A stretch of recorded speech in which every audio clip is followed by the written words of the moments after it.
entrevista, um trecho da entrevista do presidente Lula na Rádio Piatã da Bahia, e a gente volta a conversar. E aí eu fico muito triste porque ontem o Congresso Nacional poderia ter aprovado para que os ricos pagassem um pouco mais de imposto. Eles acham que ontem eles votaram, derrotamos o governo. Não derrotaram o governo, derrotaram o povo brasileiro. Eu volto na quarta-feira para Brasília e sim, eu vou reunir o governo para discutir como é que a gente vai propor que o sistema financeiro, sobretudo as fintechs, que tem fintechs hoje maior do que banco, que elas paguem o imposto devido a esse país. Então, o presidente Lula falando a respeito das fintechs e da derrota que foi imposta ali pelo Centrão. Enquanto isso, já temos o Rodrigo Viana aqui na nossa metamorfose mesa. aqui, gente. O Paulo Teixeira mudou um pouquinho, né? Hoje está especial esse N2, porque acho que nunca tivemos Juliano Medeiros e Rodrigo Viana ao mesmo tempo, hein? É verdade. Vamos mudar essa fórmula aqui. Seleção brasileira total. Toda quinta e sexta vamos ficar com 4 aqui na bancada. Pô, Seleção completa. Vambora. Completíssima. É isso. Rodrigo, bem-vindo. Eu estava acompanhando aqui a conversa com o Paulo Teixeira e essa avaliação, né? O Centrão é aquela história, né? Você não deve interromper o seu inimigo quando ele está cometendo erros, né? E eles estão cometendo erros em sucessão. E o Sóstenes deu esse presente ainda, né? Jogou o Tarcísio assim na fogueira. Tarcísio, mais uma pra você. Calou o Tarcísio, né? O Tarcísio estava fazendo na moita, mas aí não teve. A operação foi muito grande, né? E eu estava justamente no bastidor aqui, o Tarcísio em 3 dias, é o segundo vídeo que ele tem que gravar, tentando se explicar. Primeiro aquele do metanol, da Coca-Cola, e hoje ele tentando se explicar. Veja bem, eu não estava propriamente trabalhando contra o país, eu estava trabalhando contra o aumento de impostos, mas numa postura defensiva ele grava o vídeo, né? Então, é um momento ruim. Uma semana péssima, mais uma para o Tarcísio de Freitas. Tarcísio de Freitas, que tinha uma candidatura a governador muito competitiva e uma candidatura a presidente que também era competitiva, e de governador ainda mais, já ficou sem uma. Candidatura a presidente, ele, obviamente, se for o candidato de toda a direita, vai ter voto, vai para o segundo turno, mas cada vez mais difícil considerar uma derrota do presidente Lula, e daqui a pouco ele está comprometendo a reeleição dele para governador.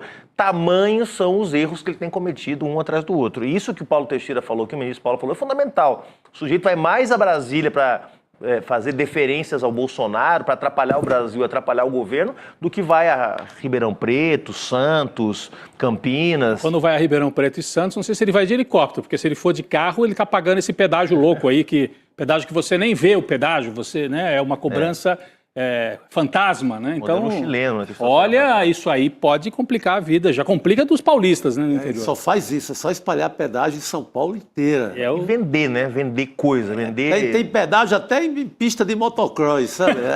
Não deixa nada sem um Interlagos, pedágio. o prefeito dele, que é aliado dele, o prefeito que cobriu a cidade com placa de Interlagos, para quem não é de São Paulo não vai entender a piada, mas São Paulo, qualquer buraco que você se enfia tem uma placa Autódromo de Interlagos. Deve ser a placa mais superfaturada da história. Vai botar um pedágio lá em Interlagos daqui a pouco. Exatamente. Impressionante. Não perdoa.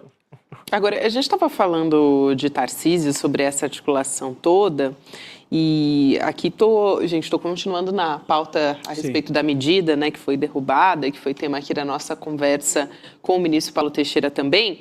A gente comentou sobre a possibilidade de cortes nas emendas parlamentares, porque houve uma fala do ministro Fernando Haddad, da Fazenda, e eu acho fundamental a gente trazer aqui também, porque o Hugo Mota, a gente falou muito rapidinho durante a entrevista com o ministro, mas vale a pena a gente se debruçar sobre ela, porque o Haddad diz o seguinte: pode ser que tenha corte de emenda, mas isso dentro da regra estabelecida, da lei complementar que o Congresso aprovou. Tem uma regra que afeta o Congresso agora também, mas o principal foi a decisão do Supremo que garantiu as prerrogativas do presidente. O Centrão tentou usurpar do presidente prerrogativas constitucionais e o Supremo determinou que não e reestabeleceu as prerrogativas, o que nos dá o conforto para chegar até o final do ano. E aí, logo depois, assim, sem citar Fernando Haddad, o governo nem nada, mas muito claro que era uma resposta a essa fala do Haddad, Hugo Mota foi à CNN, presidente da Câmara, e disse o seguinte: os deputados conhecem as dificuldades de cada cidade em seus estados e qualquer agente público que continue com esse discurso pejorativo sobre emendas parlamentares presta um grande desserviço ao país. Quer dizer, está querendo fazer colar que as emendas parlamentares são boas para a população. E não para irrigar suas bases eleitorais. Sim, que fazem parte do planejamento, das ações do governo. Não fazem, gente. Tem emenda até para bancar show do Wesley Safadão. Sim. Então, digamos que esse tipo de emenda dá muito bem para ser cortada, né? Total. Então, é uma queda de braço, né, Juliano? Assim que está acontecendo. E o Supremo está observando enquanto isso, né? Porque o Flávio Dino está com essa questão das emendas sob investigação. O Congresso, a Câmara especialmente nesse caso, né, está brincando com fogo, né? Porque corta, aí o Fernando Haddad diz, bom, se vocês não me deixam subir o imposto para os ricos, nós vamos ter que cortar de algum lugar. Vamos cortar das emendas? Aí, vamos ver qual que vai ser a próxima gritaria, né? Não, e o Hugo Mota, obviamente, como presidente do sindicato do Centrão, ele tem que dar uma resposta à sua base, portanto, para defender as emendas. Perfeito. Mas ele sabe, ele tem acesso a pesquisas de opinião, sabe que as emendas parlamentares são odiadas no Brasil. Porque a opinião pública sabe que as emendas viraram um antro de desvios. Eram 5 milhões 10 anos atrás, agora são 50 milhões de reais de emenda impositiva. 25% de todo o dinheiro que sobraria para o Estado brasileiro investir em novas escolas, novos hospitais, novas rodovias, fica na mão dessa turma para distribuir como bem entendem. Então, achar que esse discurso pode ter alguma repercussão positiva na sociedade Estão dando mais um presente para o Lula, porque o Lula hoje, nessa mesma entrevista lá para a rádio na Bahia, em que a Gabi mostrou agora há pouco um trecho, o Lula fala disso. Então, assim, vai para a ofensiva mais uma vez, tem que ir. O Paulo Teixeira, o ministro, estava falando isso aqui, né? Tem que ir para a ofensiva, como já foi no caso da PEC e da blindagem, tem que ir de novo. E tem que ser didático para a população. Os caras estão querendo deixar de cobrar imposto dos ricos para cortar nos programas sociais. Então, e quem pode fazer isso de maneira mais forte é o Lula, né, Chico? E ver que ele já imprime desde já, quando ele fala que tem fintech maior do que banco, que é verdade. Sabe? Sem pagar nada. É como fosse uma... Assim, eu ia falar como fosse uma bodega da esquina, um armarinho. Não, o armarinho paga, a bodega paga. Os caras não pagam nada. Sabe? Tem com carteiras de investimento gigantescas. Tão gigantesca que inclui até as ações do PCC. O que ajuda muito, porque, na verdade, constrói um arco narrativo completo. Você tem bancos que não pagam impostos no Brasil, depois você descobre que dentro desses bancos tem operações do crime organizado, depois você coloca uma lei para que esses bancos, então, sejam mais bem fiscalizados e paguem impostos, depois você tem a velha direita atuando contra essa regulamentação. Quer dizer, o governo vai construindo um arco narrativo, não só por sua vontade, mas também por erro dos seus adversários, que o posiciona muito bem para disputar um sentido de país. E fazia muito tempo, Rodrigo, Chico, Gabi, que o governo não tinha condições para disputar um sentido de país. No primeiro ano foi a democracia, a derrota do 8 de janeiro, foi muito importante. De fato, no primeiro ano o governo ganhou uma narrativa que foi a defesa da democracia. Mas no segundo ano estava perdido. Andou de lado, né? Andou de lado. E agora volta a ter uma narrativa e que bom que o presidente Lula, os seus assessores mais próximos resolveram bancar esse enfrentamento, porque, olha, a situação não era fácil 6 meses atrás. Perfeito. Aliás, eu acho que, já que a gente está falando a respeito disso, vamos trazer aqui a pesquisa Quest? Falando sobre esse cenário favorável ao presidente Lula. Então, a gente tem a liderança, informação que a gente já trouxe ontem, né, dos cenários ali para o governo de desaprovação e aprovação, estão quase que num empate e melhoraram nos dois sentidos. Hoje saiu uma nova pesquisa Quest mostrando primeiro e segundo turno, Lula venceria qualquer candidato no segundo turno se a eleição fosse hoje. Então a gente coloca aqui na tela, vamos dar uma olhada aqui nos cenários. Essa foto que a nossa produção botou foi ótima também. O Lula felizão.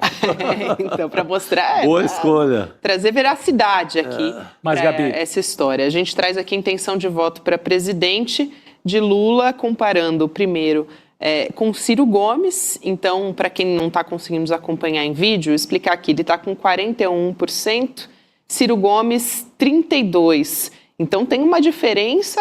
Ciro Gomes é candidato ao governo do Ceará, para quem não sabe ainda. No PSDB. Esses dois primeiros cenários aí são fictícios, né? Ele está com a campanha na rua, com um comitê, inclusive com aliança com o bolsonarismo local. Então a campanha do Ciro está na rua em Fortaleza. Isso aí é ficção pura. É por isso que eu acho. Gabi... Você quer comentar um pouquinho? Não, só, eu acho que a gente pode ir um por um, né? Vamos lá, desculpa. Confundir. Vai lá.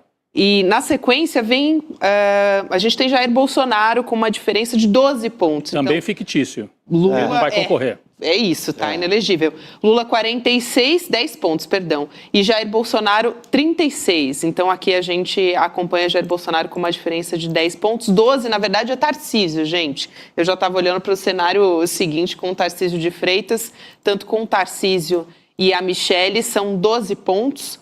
Vocês querem olhar todo o cenário para a gente poder comentar? Ou não, eu acho que assim, individualmente?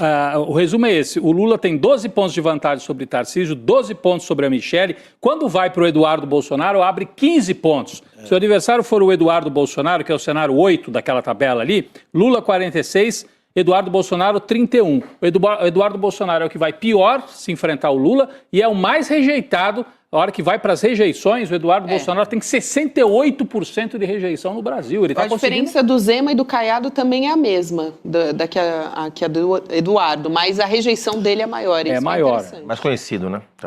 Então, assim, há um quadro que... E a hora que a gente pega a curva, porque aqui nós estamos mostrando a pesquisa de agora. Isso. Quando a gente pega a curva, por exemplo, do Tarcísio, em maio chegou a estar empatado. Lula 42, Tarcísio 41. E agora o Lula abre 12 pontos. Então...